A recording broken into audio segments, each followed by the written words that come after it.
ce qui concerne le travail dans les années 90, c'était des années extrêmement dures, donc des années d'atmosphère très polarisée dans le pays, comme d'ailleurs c'est assez normal dans une situation de conflit, de guerre civile, ce qui passait dans le pays. Donc à l'époque, il y avait plusieurs défis dans le travail. Le premier, c'était qu'on avait très très peu accès au pays. Il était extrêmement difficile d'avoir des visas, de pouvoir s'y rendre. Il y avait des restrictions importantes au mouvement pendant que nous étions en Algérie. Donc on ne pouvait pas aller là où on voulait. On était très surveillés. Donc cela faisait que ça posait des problèmes pour les gens qu'on voulait rencontrer, pour certains d'entre eux en tout cas.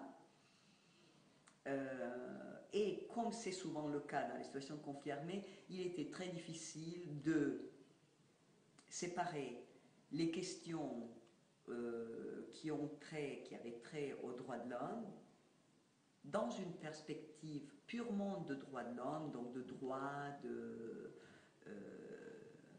justice, des questions politiques.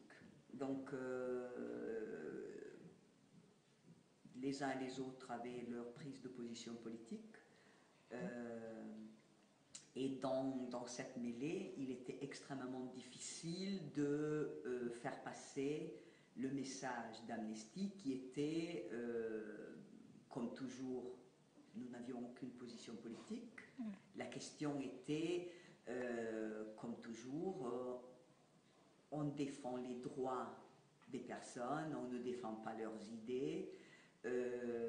On demandait des enquêtes transparentes, des procès équitables.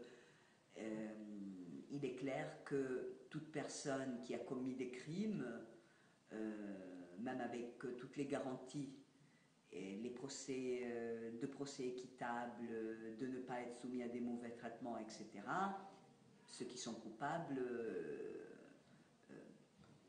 seront punis, termineront en prison. Nous n'avions pas de problème avec ça. Mais le fait que nous demandions qu'ils ne soient pas torturés, qu'ils ne soient pas détenus en garde à vue ou disparus pendant des longues périodes, qu'ils ne soient pas soumis à des procès inéquitables, etc., faisait que beaucoup, y compris au niveau des médias, faisaient donc l'amalgame, disant que voilà, Amnesty défend des terroristes, etc., alors que ce n'était pas le cas. Ce qui était extrêmement intéressant, c'était qu'à la fin des années 90, lorsqu'il y a eu l'initiative de ce qu'on appelait la réconciliation civile, Louis Amel Madani, qui n'avait d'ailleurs très peu de civils, hein, c'était plutôt Louis Amel Askari, on pourrait dire, qui consacrait l'impunité à tout le monde, hein, à des gens des deux côtés. Et à ce moment-là, beaucoup de ceux qui avaient autrefois un peu accusé Amnesty International de défendre des terroristes, etc., se trouvaient de nouveau contre Amnesty pour une raison qui était tout à fait contraire à la même raison, aux raisons évoquées peut-être une année ou deux auparavant. Notamment le problème qu'Amnesty International avec les termes de la concorde civile, c'était que ça consacrait l'impunité, qu'il n'y avait pas de possibilité d'avoir des enquêtes transparentes, de faire la lumière effectivement sur qui s'était passé et de faire en sorte que les responsables de tous bords soient traduits en justice. Donc là aussi, certaines voix qui auparavant disaient qu'Amnesty International défendait les terroristes, là, ils se trouvaient avoir un problème du fait que Amnesty était contre l'impunité. Mais cela n'a rien d'exceptionnel, hein, dans la mesure où c'est une situation que l'on retrouve à peu près un peu partout dans les conflits, parce que les conflits polarisent, les conflits sont essentiellement politiques, donc on a des confrontations non seulement armées, mais des confrontations d'idées. Et lorsque une organisation comme Amnesty International rentre dans le sujet, elle rentre dans le sujet d'un point de vue de droit. Et cela est souvent très difficile à comprendre. Donc c'était un peu ça, un peu les défis du travail des années 90. Maintenant, il est clair qu'en regardant l'évolution de la situation,